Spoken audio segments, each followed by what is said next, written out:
Você já se inscreveu no canal Espiritismo Cast? Não esqueça de ativar o sininho e todas as notificações. Assim te informaremos quando houver novos vídeos.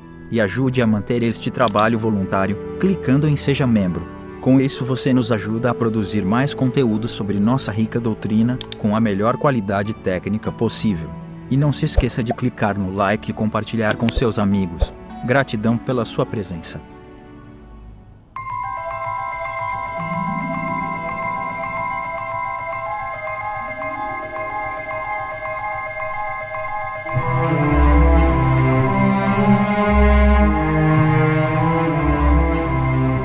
Olá meus amigos, minhas amigas, como é que vocês estão? Sejam muito bem-vindos a mais um episódio do estudo do Livro dos Médiuns, dessa riquíssima doutrina que o nosso querido Kardec nos proporciona. Até hoje são estudos incríveis. O Livro dos Médiuns, como você sabe, é um manualzão prático da comunicação entre os mundos físico e espiritual, mas também é uma chave para a gente entender como acontece muita coisa. Especialmente porque neste momento nós estamos fazendo muito estudo sobre o perispírito e muita coisa tem ficado bem claro. Hoje nós vamos falar uma teoria da alucinação, porque especialmente naquela época todo mundo atribuía qualquer contato mediúnico à alucinação. Lembrando que ainda hoje em dia, ainda bem que não existem mais manicômios, mas os hospitais psiquiátricos eles são sempre gerenciados por instituições espíritas. Por quê? O que muitas vezes a psiquiatria define como alucinação, nós espíritas sabemos que é apenas mediunidade. Então as instituições espíritas tratam isso com maior sucesso. Claro, com medicação, com médico, com terapia, etc. e tal, mas entendendo também que há o lado espiritual que facilita tudo. Então hoje nós vamos ver, sem demora, aí esta teoria da alucinação. Os que não admitem o mundo incorpóreo e invisível julgam tudo explicar com a palavra alucinação. Toda a gente conhece a definição desta palavra. Ela exprime o erro, a ilusão de uma pessoa que julga ter percepções que realmente não tem. Origina-se do latim alucinari, errar, que vem de adelucem. Mas, que saibamos, os sábios ainda não apresentaram a razão fisiológica desse fato. Não tendo a ótica e a fisiologia, ao que parece, mais segredos para eles, como é que ainda não explicaram a natureza e a origem das imagens que se mostram ao espírito em dadas circunstâncias? Tudo querem explicar pelas leis da matéria, seja forneçam então, com o auxílio dessas leis, uma teoria, boa ou má, da alucinação sempre será uma explicação. Claro que nós estamos falando aqui que na época a ciência não era muito evoluída, especialmente a ciência psiquiátrica, né? E que hoje há muitas teorias, muitas explicações, desequilíbrios químicos, problemas cerebrais, doenças diversas que foram catalogadas e tudo mais que geram alucinações, mas essas alucinações muitas vezes são premonitórias, são lógicas, são óbvias, e o fenômeno químico ou desequilíbrio cerebral não explicaria isso ainda hoje, mesmo depois de tantos avanços. A causa dos sonhos nunca a ciência a explicou, atribui-os a um efeito da imaginação, mas não nos diz o que é a imaginação, nem como esta produz as imagens tão claras e tão nítidas que às vezes nos aparecem. Consiste isso em explicar uma coisa que não é conhecida, por outra que ainda é menos. A questão permanece de pé. Dizem ser uma recordação das preocupações da véspera, porém, mesmo que se admita esta solução, que não é, ainda restaria saber qual o espelho mágico que conserva assim a impressão das coisas como se explicarão, sobretudo, essas visões de coisas reais que a pessoa nunca viu no estado de vigília e nas quais jamais sequer pensou. Só o espiritismo nos podia dar a chave desse estranho fenômeno, que passa despercebido, por causa da sua mesma vulgaridade. Como sucede com todas as maravilhas da natureza, que calcamos aos pés. Lembrando que todos somos médiuns. Alguns são ostensivos, que têm vidência, clarividência, que é uma premonição do futuro, audiência, aqueles que escrevem, não é? Mas todos nós somos os médiuns que quando dormimos, o nosso perispírito tem contato com o mundo perispiritual e daí derivam sonhos, né? E aí se questiona, né? Que é a causa dos sonhos. A ciência nunca explicou. A gente sabe hoje que os sonhos são é um momento que o cérebro está se refazendo, fazendo conexões, refletindo do dia que passou, etc e tal. Beleza, até aí tudo bem. Mas e aqueles sonhos que são ou premonitórios, que prevê o futuro, ou uma pessoa que tá para morrer, antes de morrer vem e fala com você, e você nem tá pensando nessa pessoa, você conversa com ela, aí você acorda e você fica sabendo que ela morreu, né? Uns sonhos lógicos, nítidos, claros que a gente tem. Aliás, uma dica que eu acho que eu já dei, mas vou dar de novo, você, se tiver um sonho bem diferentão, bem assim, claro, muito convincente, assim que você acordar, pega o celular e grava, deixa um aplicativo de gravação e grava, relate aquilo que você falou, porque vai dar 5, 10 minutos, você não vai lembrar mais nada. E pode ser importante depois você voltar e escutar aquilo que você sonhou. Eu já fiz isso, eu já fiz anotações, mas a anotação, como vai embora a lembrança muito rápido, é melhor que você grave no celular, é bem interessante. Mas vamos continuar o estudo aqui, ó. Os sábios desdenharam de ocupar-se com a alucinação. Quer seja real, quer não, ela constitui um fenômeno que a fisiologia tem que se mostrar capaz de explicar, sob pena de confessar a sua insuficiência. Se, um dia, algum sábio se abalançar a dar desse fenômeno não uma definição, entendamos-nos bem, mas uma explicação fisiológica, veremos se a sua teoria resolve todos os casos, sobretudo, que ele não omita os fatos, tão comuns, de aparições de pessoas no momento de sua morte, que diga de onde vem a coincidência da aparição com a morte da pessoa. Se este fosse um fato insulado, poder-se-ia atribuí-lo ao acaso, porém, muito frequente para ser devido ao acaso, que não tem dessas reincidências. Então, tá questionando assim, tá, tudo bem, pode ser alucinação, mas e esses fatos que ocorrem com muita gente, com certa frequência, é alucinação? Se, ao menos, aquele que viu a aparição tivesse a imaginação despertada pela ideia de que a pessoa que lhe apareceu havia de morrer, mas, quase sempre, a que aparece é em quem menos pensava. Logo, a imaginação não entra aí de forma alguma, ainda menos se podem explicar pela imaginação as circunstâncias de que nenhuma ideia se tem em que se deu a morte da pessoa que aparece. Dirão, porventura, os alucinacionistas que a alma, se é que admitem uma alma, tem momentos de sobreexcitação em que suas faculdades se exaltam. Estamos de acordo, porém, quando é real o que ela vê, não há ilusão se, na sua exaltação, a alma vê uma coisa que não está presente, é que ela se transporta. Mas, se nossa alma pode transportar-se para junto de uma pessoa ausente, por que não poderia a alma dessa pessoa transportar-se para junto de nós? Dignem-se eles de levar em conta esses fatos, na sua teoria da alucinação, e não esqueçam que uma teoria a que se podem opor fatos que a contrariam é necessariamente falsa, ou incompleta. Aguardando a explicação que venham a oferecer, vamos tentar emitir algumas ideias a esse respeito. Eu acho que está sendo bem claro, né? As explicações que estão sendo dadas, eu só vou fazer interferência se for necessário. Então vamos lá. Provam os fatos que há aparições verdadeiras, que a teoria espírita explica perfeitamente, que só podem ser negadas pelos que nada admitem fora do organismo. Mas, a par das visões reais, haverá alucinações, no sentido em que esse termo se emprega é fora de dúvida de onde se originam.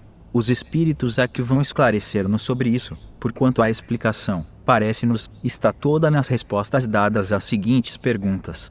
São sempre reais as visões? Não serão, algumas vezes, efeito da alucinação, quando, em sonho, ou de modo diverso, se veem, por exemplo, o diabo, ou outras coisas fantásticas que não existem, não será isso um produto da imaginação?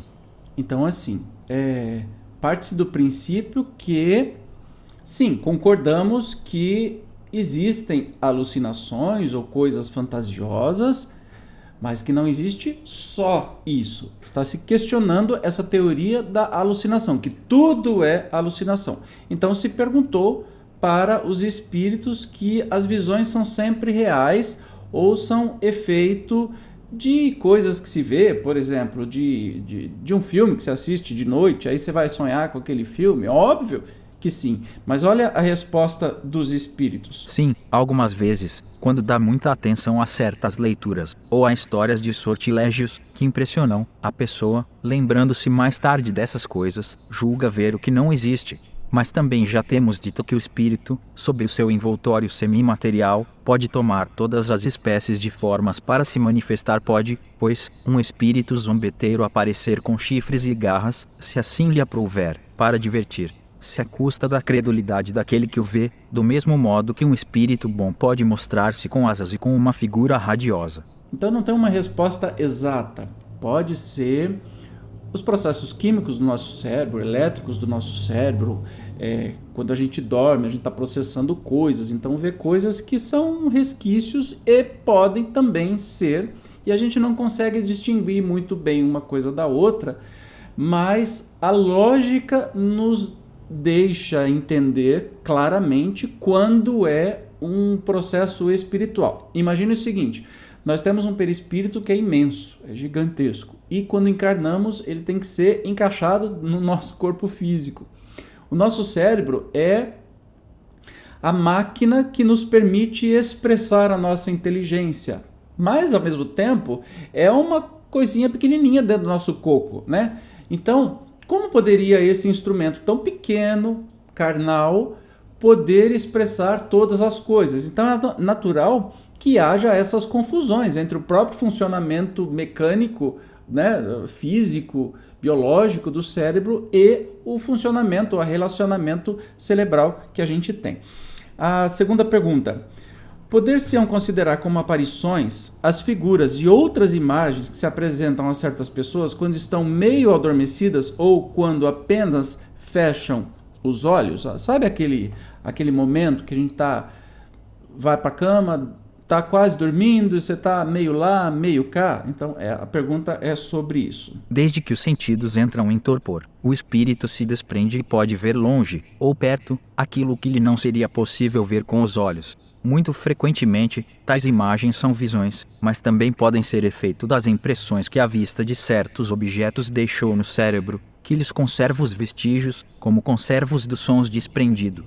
O espírito vê no seu próprio cérebro as impressões que aí se fixaram, como numa chapa daguerreotípica. 14. A variedade e o baralhamento das impressões formam os conjuntos estranhos e fugidios, que se apagam quase imediatamente. Ainda que se façam os maiores esforços para retê-los a uma causa idêntica, se devem atribuir certas aparições fantásticas, que nada têm de reais e que muitas vezes se produzem durante uma enfermidade. É corrente ser a memória o resultado das impressões que o cérebro conserva.